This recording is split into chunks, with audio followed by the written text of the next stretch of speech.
తెరాస నేత హరీష్ రావు మాట్లాడుతూ, తెలంగాణకు నీళ్లు లేకున్నా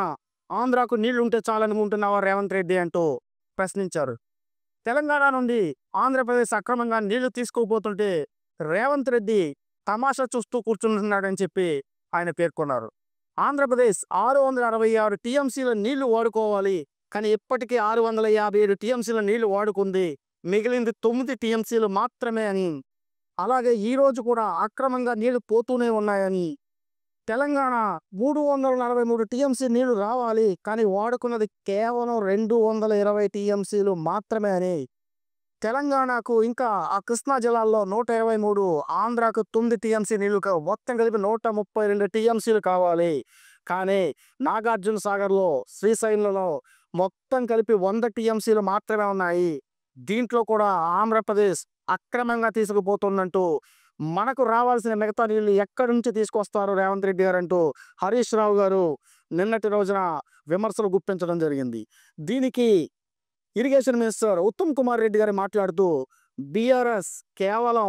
తమ జేబులు నింపుకోవడానికి మాత్రమే ఇరిగేషన్ ప్రాజెక్టులు చేపట్టింది కానీ ప్రజల కోసం కాదు అని ఉద్ఘాటించారు. కేంద్ర మంత్రులకు సిఆర్ పాటిల్ గారు కానీ, ప్రధాన కార్యదర్శి దేబశిష్ ముఖర్జీకి కానీ మేము ఈ విషయం మీద ఎన్నడో లేఖ రాయడం జరిగింది, వారు కూడా ఆదేశాలు జారీ చేయడం జరిగిందని తెలిపారు. బీఆర్ఎస్ టెలిమెట్రీ ఇన్స్ట్రుమెంట్స్ని పెట్టకుండా ఆంధ్రప్రదేశ్ జలదోపిడీకి సహకరించారని, కాళేశ్వరం ప్రాజెక్టులో కట్టి అది కుంగిపోయిన తర్వాత కూడా ఇంకా ఇరిగేషన్ గురించి మాట్లాడుతున్నారని, దాని మీద చేసిన అప్పులు ఎన్నో ఉన్నాయని, పాలమూరు ప్రాజెక్టుకి దాదాపు 27,000 కోట్లు ఖర్చు పెడితే వాటర్ అలొకేషన్ రాలేదని,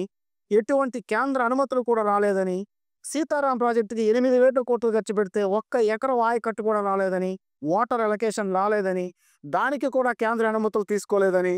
మేము దానిని ముందుకు తీసుకుపోయి అన్ని అనుమతులు తీసుకువస్తుంటే ఇవన్నీ మేమే చేసామని చెప్పి చెప్పుకుంటున్నారని ఎద్దేవా చేశారు. అలాగే సమ్మక్క సారక్క బ్యారేజీ కట్టినా కూడా కనీసం ఆయకట్టు కూడా ఐడెంటిఫై చేయలేకపోయారని, ఛత్తీస్గఢ్ నుంచి అనుమతులు కూడా సంపాదించలేదని, ఇప్పుడు ఇవన్నీ కూడా తీసుకొచ్చే పనిలో మేము ఉన్నామని, ప్రతి ఆయకట్టుకి ప్రతి ఎకరానికి మేము ప్రతి ఎకరానికి కూడా ప్రతి చుక్క నీరు కూడా అందించే బాధ్యత మేము తీసుకుంటామని, కేవలం బీఆర్ఎస్ తమ జేబులు మాత్రమే నింపుకుందని, దానిది సాక్ష్యం కుంగిపోయిన కాళేశ్వరం మాత్రమే అని, ఆ కాళేశ్వరం ప్రాజెక్టు మీద మిగిలిపోయిన అప్పులు ఈరోజు తెలంగాణకు గుదిబండగా మారాయని ఉద్ఘాటించారు. అదేవిధంగా ఈ జలదోపిడీపై మేము ప్రతిసారి కూడా